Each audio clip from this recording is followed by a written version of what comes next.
Okay, well then, guys, should we we teased this earlier in the year, talking about doing a book club and picking a book out that we're all going to read and discuss. And guys, the time is now. So can we get a drum roll going, please? Penis. Penis. And the book that we are all doing as part of the Three Guys Talking About Book Club is History of Heartbreak by Dan Wenisota. Now, this book, Dan reached out to me on Twitter about his newest book. It's called A Slapshot in Time, about the now defunct St. Paul Saints, which is a great book. I've already read it. The plan is we've already read the first 2 chapters here, so we are going to read it. When we post this, we will be dropping the link for our book club to if you guys want to follow along with us as well. So we've read the first 2 chapters now, and the way you guys have gotten the first 2 chapters done too. Correct. Mm-hmm. Okay, so this is set up with Dan Barrero did the forward, and it actually starts off, instead of going backwards, he starts off right away. It's called the Dirty Dozen in chapter 1, and these are the top 12 heartbreaking moments in Minnesota sports history. And and most people who listen are Minnesota fans, so there's the top 12, which is a very interesting list. Now, so number 12, guys, which is just kind of Minnesota sports in a nutshell, I think, is the first overall draft pick eludes the Wolves for 26 years. And that's one point they've only been in the league since 93. And they got their first pick in, what is it, 14, when they took Karl Anthony Towns. Is that correct? 2015. Yeah, 2015. Or 20, or yeah, 14, 15. But yeah, so it's still just baffling. The craziest stat for that one was their first 30 drafts. The lottery never helped them move up, not a single time. Yeah, exactly. That was my thing too. I was looking for. Like, you cannot tell me it's not rigged. Like, oh, Cleveland loses LeBron. Oh, wait, we're going to get Kyrie instead. Chicago has a 1.1% chance to get Derrick Rose, the hometown kid, and they get him. It's totally rigged. I mean, come on now. You can't tell me it's not. 30 years of not moving up, that's fucking horse shit. That is absolutely crazy to me. The fact that we were you didn't make the playoffs 30 times is even more amazing, to be honest, though. Yeah. Well, and it's sad when you realize that they're the worst team in NBA history in terms of winning percentage. Yeah. Yep. Yeah, and then number 11 is the Eagles. The Eagles beat the Vikings in the NFC Championship game. This was in the 2017 season, happened in 2018. Coming off the Minneapolis Miracle. Everybody was riding high. The Eagles, they were down to a backup quarterback. Carson Wentz was having an MVP season. They barely beat the Falcons the week before. Yep. And then the Vikings, they get the ball to start the game. They go right down the field, score a touchdown, go up 7-0. Everybody's feeling good. The juices are flowing. The grain belts are tasting phenomenal. If we're going to make it a Minnesota sports, got to have a local Minnesota beer with it. And then the route was on, and then it wasn't. And even the one Vikings fan, how were you feeling going into that game? What was kind of your mood that day? Were you? Oh, I was nervous as fuck. I get we had our whole minor Minneapolis Miracle stuff, but the Minnesotan fans still kicked in. Like, you still knew you were going to get kicked in the nuts some way or another, and just a repeated effort to break your nuts that whole game inside the first drive. Dylan, to Ethan's point, everyone I talked to that week said they were nervous. They felt the letdown coming. I think Barrero summed it up perfect. Mm-hmm. I was not a hopeful fan. Like, you got your magic in the NFC divisional round, I guess. Yeah. Like, that was it. That was the big one, and now you're fucked. Well, and even like Ross Well, and Ross, when we had Ross on, and we talked about this game, Grant, that he said that, he was like, I just knew this season was going to end. I didn't think we were going to make it. And then they go down and score. Keenum hits Rudolph to go up 7-0. And Ross says, we're going to do this, guys. We're going to the Super Bowl. And then after that, the Eagles score 38 straight points. If I'm not mistaken, though, did they only get a field goal on their first drive, or did they had to punt? Because they didn't get off to a hot start. And then I think they punted. Yeah, they punted, and then the Vikings were actually moving the ball down the field, and then Barnett hit Keenum's hand. Yeah, because they did what Philadelphia in their last 2 NFC Championship games have changed the game on the same play. They don't block the backside defensive end. They try to roll your quarterback out. The tight end can't block them and absolutely obliterates your quarterback. Yeah. Well, and then going on to number 10, the baseball votes to contract the Twins, which means to eliminate a franchise. What's that? I never knew this happened. I remember, because I remember around that same time too that there was talk of the CBA, there was talk of a strike around that time as well. I don't remember. I knew the stadium was always a big deal, but I didn't know that it got to a point where they were looking to eliminate the franchise.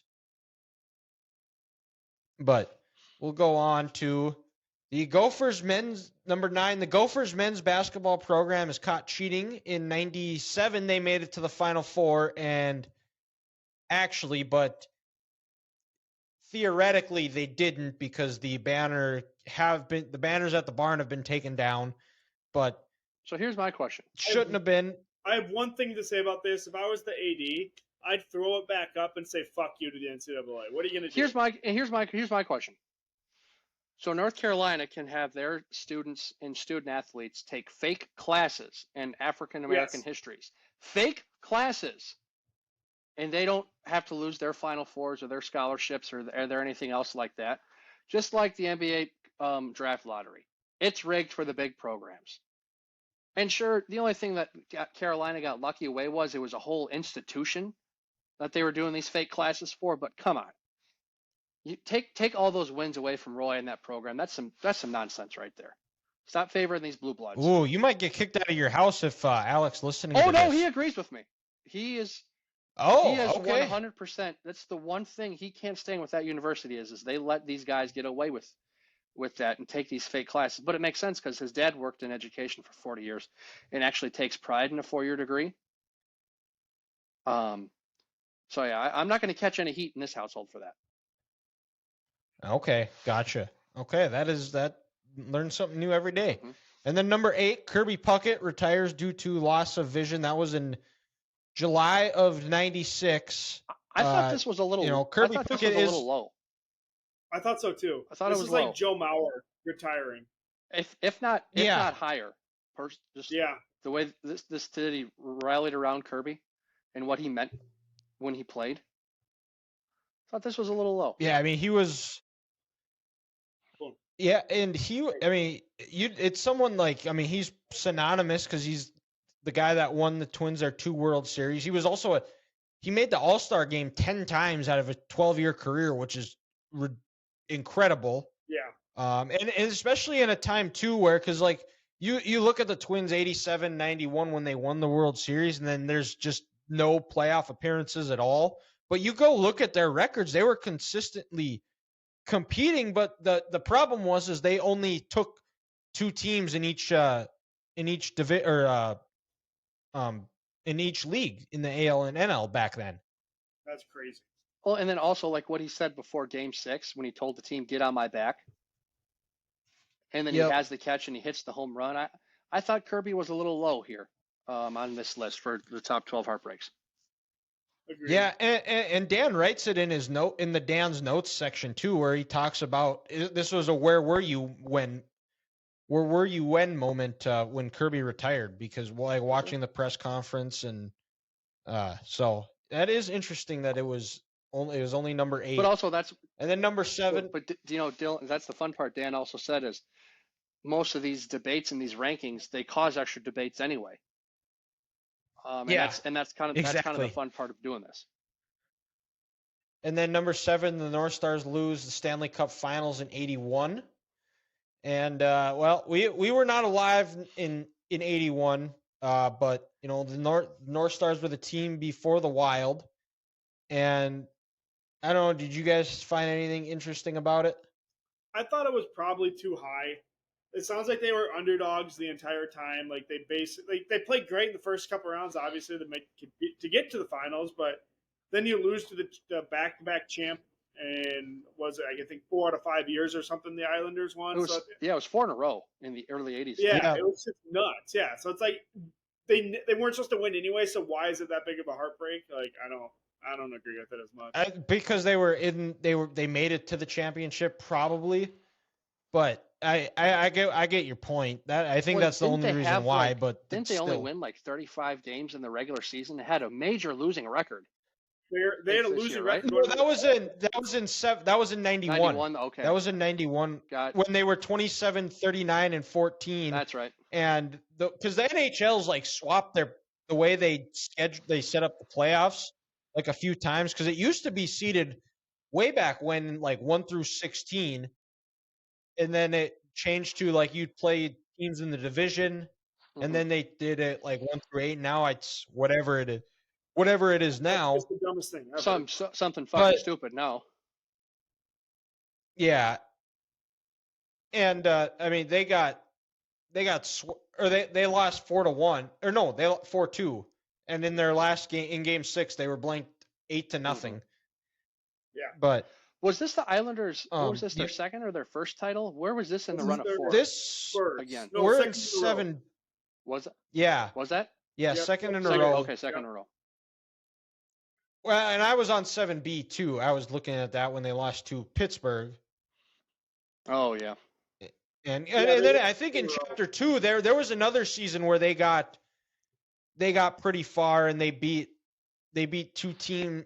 They I think all 3 of their conference, or no, I'm thinking of we'll get into that one, but then that one's coming up next. Going on to number 6. This is the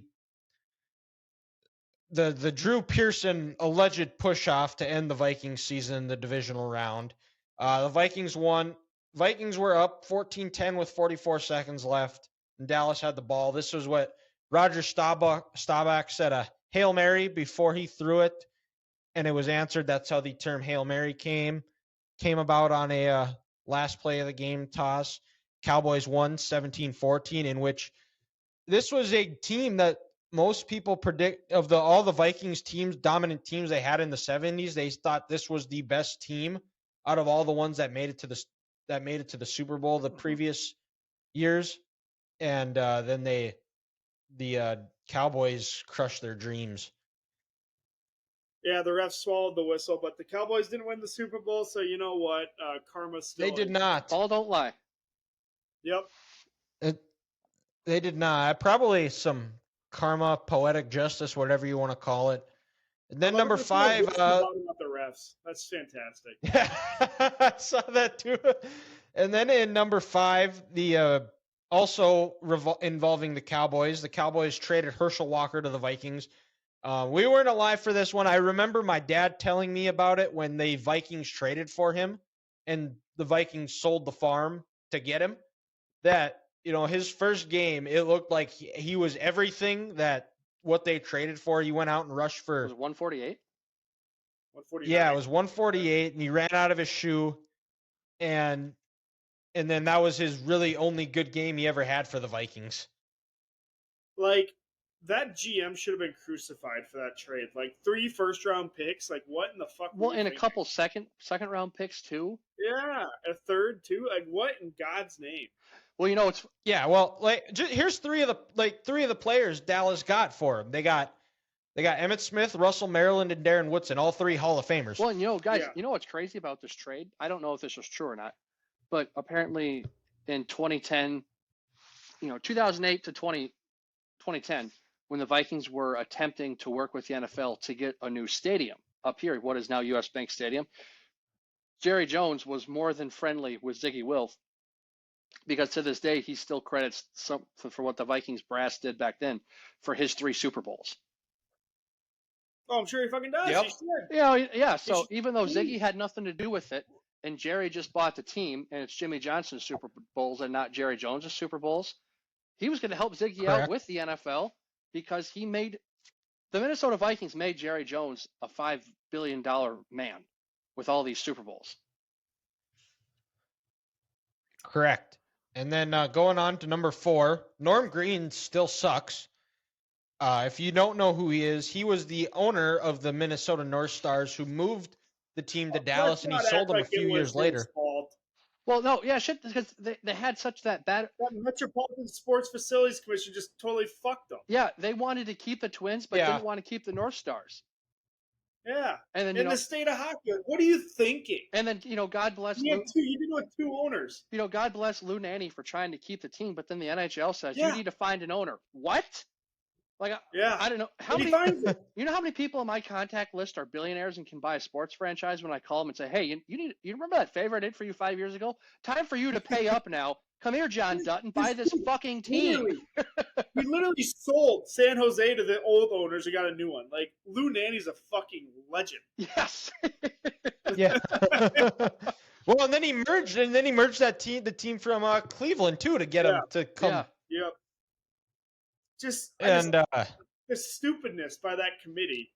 Like, what a bunch of fucking idiots. They wasted so much money because so much more expensive to start the new franchise than to keep paying for a new fucking Yeah. Oh my god. Yes. I know that was the part that just kept coming back to me. Is like you could have just built a new one. You wasted hundreds because of millions of dollars. Yeah.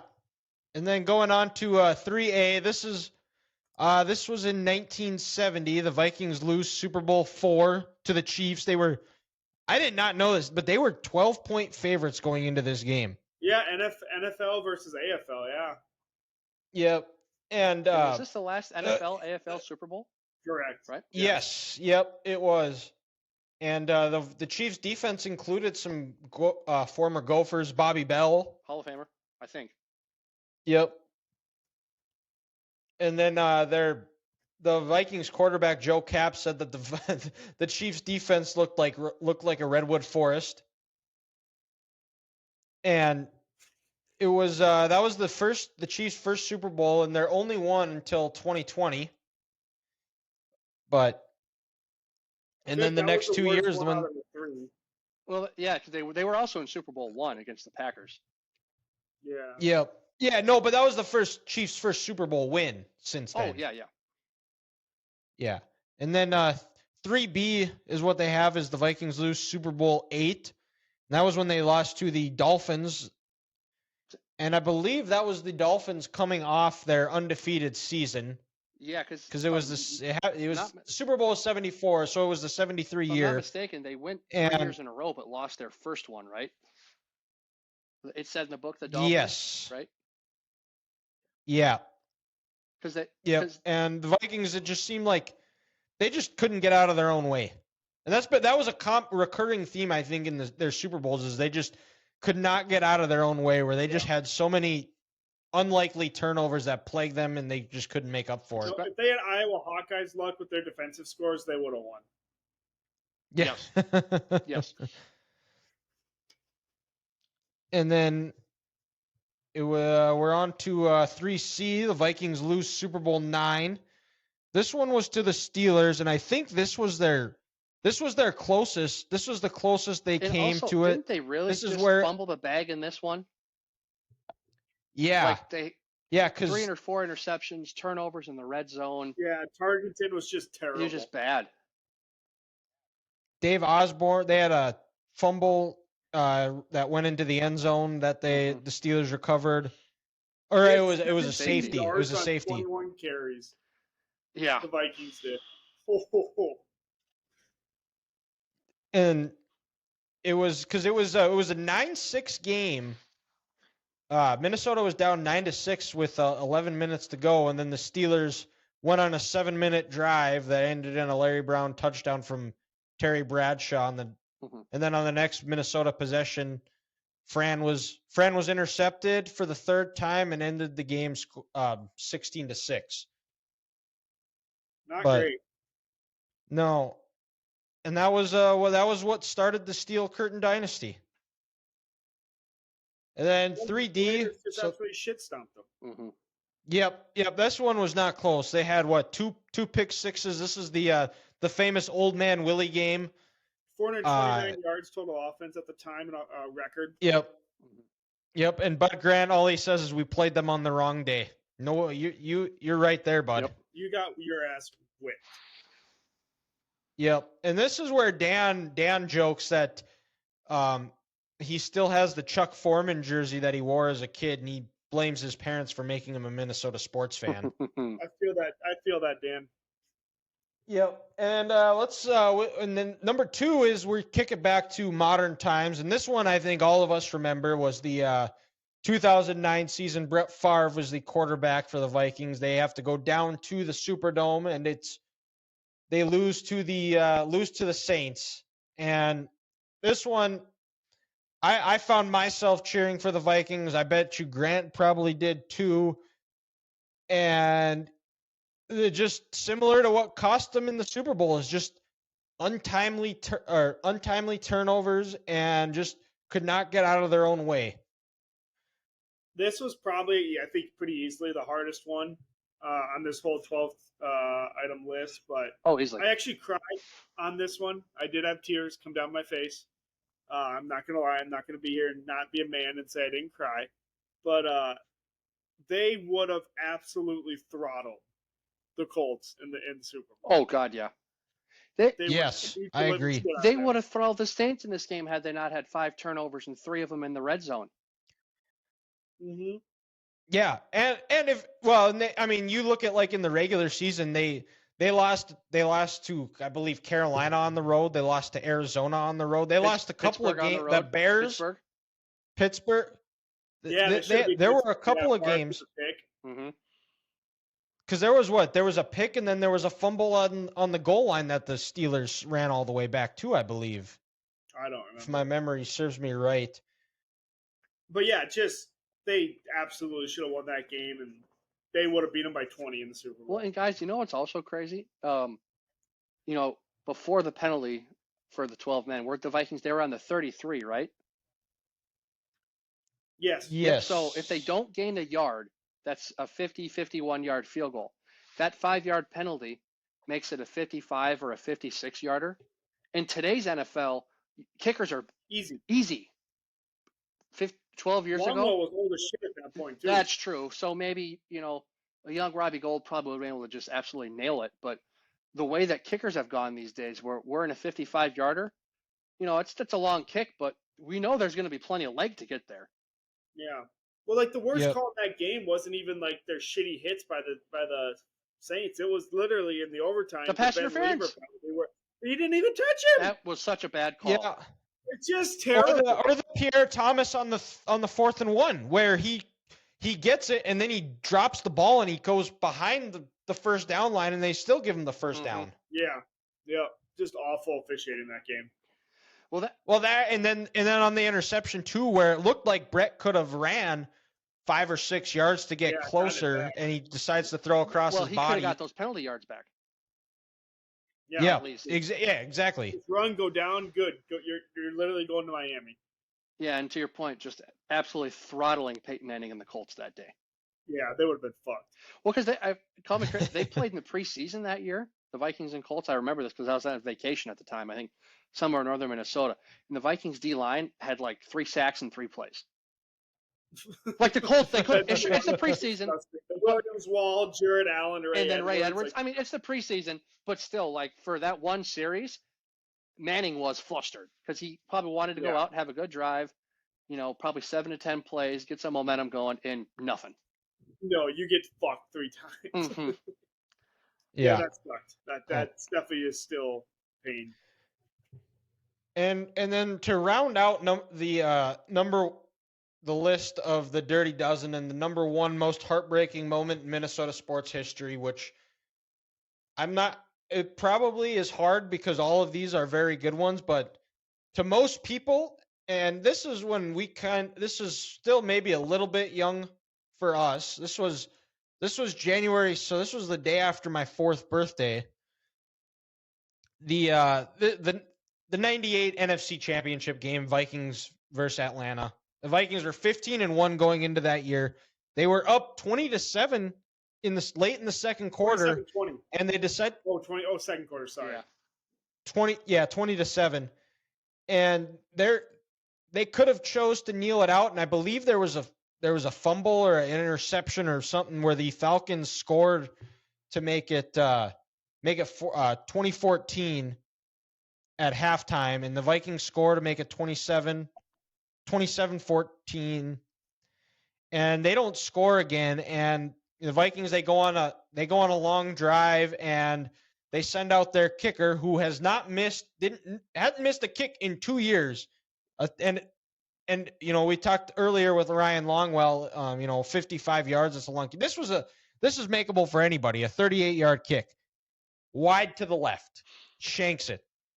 And I don't know how much you guys remember of this game, but I remember my dad coming up to me and saying, D, he hasn't missed a kick in 2 years, and he missed this one. The Vikings could have went to the Super Bowl.